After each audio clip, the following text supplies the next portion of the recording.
Hi everyone, I am Priyanka. ये pineapple cake हम कढ़ाई में बनाएंगे गैस पर। तो इसके लिए हमें एक बड़ी सी कढ़ाई चाहिए होगी जिसके अंदर हम डालेंगे 1 कप नमक। ये मेरा नमक यूज़ किया हुआ है इसलिए इसका कलर थोड़ा डार्क हो गया है। उसके ऊपर हम रखेंगे एक स्टैंड जिसके ऊपर कि हमारा बेकिंग डिश आ जाएगा, और हमें इसकी लिड भी चाहिए होगी क्योंकि हम इसको कवर करके बेक करेंगे। तो अभी मैं इससे अपनी बेकिंग डिश निकाल लेती हूँ और इसको प्री हीट करने के लिए मैंने हाई फ्लेम पर 10 मिनट्स के लिए गैस ऑन करके इसको रख दिया है। और ये बेकिंग टिन को मैंने ग्रीस कर लिया है। ये मैं इसके ऊपर बटर पेपर रख रही हूँ और बटर पेपर को भी ऊपर से मैं ग्रीस कर दूँगी। अब हम बैटर बनाना स्टार्ट करते हैं। तो उसके लिए मैंने एक बोल पर छन्नी रख दी है और इसमें मैं डाल रही हूँ 1.5 कप मैदा। ये आधा कप और है, पहले 1 कप डाली थी। और इसके ऊपर मैं डालूंगी पौन चम्मच सोडा, मीठा सोडा, खाने वाला सोडा हमारा नॉर्मल। और अब मैं बेकिंग पाउडर डाल रही हूँ 1.5 चम्मच। ये हाफ टी स्पून है मेरे हाथ में मेजरिंग स्पून, तो ये 3 बार डालूंगी तो 1.5 चम्मच हो जाएगा। अब इन तीनों को मुझे छान लेना है। छानना बहुत इम्पॉर्टेंट होता है केक बनाने में फ्रेंड्स, इससे केक फ्लफ़ी बनता है। दूसरे बोल में मैंने ये 1 कप पिसी हुई चीनी ली है। इस पर मैं डालूंगी पौन कप मलाई और इस पर मैंने डाला है 1 कप मिल्क। अब इन तीनों चीज़ों को मुझे अच्छे से मिक्स कर लेना है, जिसके लिए मैं विस्क यूज़ कर रही हूँ।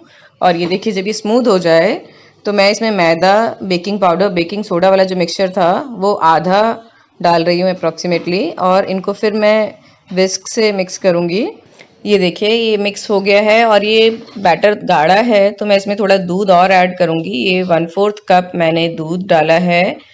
इसको फिर से मिक्स करने के बाद जो बाकी बचा हुआ आधा मेरा मिक्सचर था मैदा वाला वो मैंने डाल दिया है और इसको भी मैं अच्छे से मिक्स करूँगी। और इन सब का स्मूथ बैटर बनाने के बाद ये मैंने डाला है 1 टीस्पून पाइनएप्पल एसेंस और इसको बहुत अच्छे से मिक्स किया है। आप देख सकते हैं कि मेरा बैटर एकदम स्मूथ है, बिल्कुल भी लम्प्स नहीं है उसमें। इसी तरह का बैटर आपको भी बनाना है ये यमी यमी पाइनएप्पल केक बनाने के लिए। अच्छा, इस वक्त कंसिस्टेंसी देखिए फ्रेंड्स, इतना गाढ़ा होना चाहिए एक परफेक्ट केक स्पॉन्ज बनाने के लिए। ये थिकनेस होनी चाहिए, ये कंसिस्टेंसी होनी चाहिए हमारे बैटर की। चलिए अब हम इसको डाल लेते हैं अपनी बेकिंग टिन में। ये देखिए फ्रेंड्स, ये बेकिंग टिन में जो बैटर है अराउंड हाफ तक रहना चाहिए। और अब मैं टैप कर रही हूँ जिससे लेवल में आ जाए। और ये जो हमने प्री हीट की थी अपनी कढ़ाई, इसमें मैंने बेकिंग डिश रख दिया है और इसको हम कवर करके बेक करेंगे सिम फ्लेम पर 1 घंटे के लिए। और 1 घंटे बाद देखिए ये ऊपर से बिल्कुल ड्राई हो चुका है, सिक चुका है। ये मैं साथे स्टिक प्रिक कर रही हूँ। ये देखिए, ये बिल्कुल क्लीन निकल कर आया है। और केक स्पॉन्ज देखिए, देखने में भी कितना ब्यूटीफुल लग रहा है। ये देखिए एक बार फिर से कितना सॉफ्ट है ये देखिए, आप देख सकते हैं फ्रेंड्स। 10 मिनट्स के लिए मैंने केक छोड़ दिया था उसी में डिश में, उसके बाद मैंने इसको पलट कर निकाला है। और अब मैं इसका बटर पेपर रिमूव कर रही हूँ। देखिए कितनी अच्छी जाली पड़ी है और कितना सॉफ्ट है ये, इतनी अच्छी खुशबू इससे आ रही है पाइनएप्पल की। ये देखिए फ्रंट से भी इसका लुक बेहद खूबसूरत। जो व्हिपिंग क्रीम मैंने यूज़ की है ये गुड रिच ब्रांड की है। ये फ्रोज़न आती है और इसमें मीठा और फ्लेवर पहले से ही मिक्स्ड होता है। मैंने इसमें से 1/4 पोर्शन 250 ग्राम यूज़ किया है। ये 1 किलो का है और उसको मैंने पीक होल कंसिस्टेंसी तक व्हिप किया। केक स्पॉन्ज को मैंने 3 लेयर्स में डिवाइड कर लिया है। केक की लेयर्स निकालने के लिए मैंने थ्रेड का यूज़ किया था जिससे एकदम इवन लेयर्स आई हैं। अगर आप जानना चाहते हैं कि ये मैंने कैसे किया है तो इसकी लिंक मैंने ऊपर प्रोवाइड की है आई बटन में, आप देख सकते हैं। तो मीठा सिरप मेरे पाइनएप्पल स्लाइस के टिन पे था, वो मैंने केक की लेयर पर डाला है और अब मैं क्रीम डालकर इस पर एक लेयर क्रिएट करूँगी। ठीक इसी तरह दूसरी लेयर पर भी मैंने पाइनएप्पल सिरप डाला है और फिर क्रीम की लेयर लगा रही हूँ। ये थर्ड लेयर पर भी पाइनएप्पल सिरप मैंने डाला है और अब मैं इस पर क्रीम लगा दूंगी और पूरी एक लेयर अच्छे से क्रिएट कर दूंगी।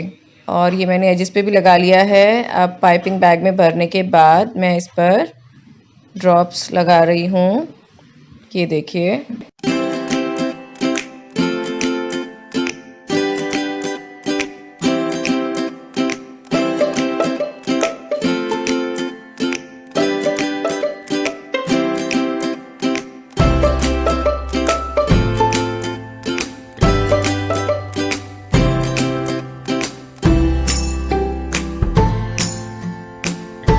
ये चेरीज़ फ्रोज़न हैं, आप देख सकते हैं, इसलिए थोड़ी आइसी दिख रही हैं ये फ्रोज़न। और ये पाइनएप्पल पीसेस से मैं इसको डेकोरेट कर दूंगी। ये देखिए। और थोड़ी देर बाद चेरीज़ नॉर्मल दिखने लगी हैं। अब साइड्स पे मैं हल्के से स्प्रिंकल्स डाल रही हूँ, केक स्प्रिंकल्स, जिससे इसका लुक और एनहांस हो गया है। ये देखिए कितना ब्यूटीफुल लग रहा है। बिल्कुल मन कर रहा है स्क्रीन से निकाल कर खा लें। और मैं इसको ट्रांसफ़र कर लेती हूँ एक रॉयल सी प्लेट में। Friends, I am really scared, तो मैं इसलिए दूसरी साइड पे एक कौंचे का यूज़ कर रही हूँ। और ये धीरे से देखिए उठा लिया मैंने कितनी आसानी से और रख दिया अपनी रॉयल प्लेटर में। ये देखिए कितना अच्छा लग रहा है, कितना ब्यूटीफुल। फ्रेंड्स, इतने अच्छे केक के लिए एक लाइक तो बनता है। प्लीज़ इस वीडियो को लाइक कीजिए और मेरे चैनल को सब्सक्राइब कीजिए इसी तरह टेस्टी टेस्टी रेसिपीज़ सीखने के लिए। Thanks a lot. Bye bye.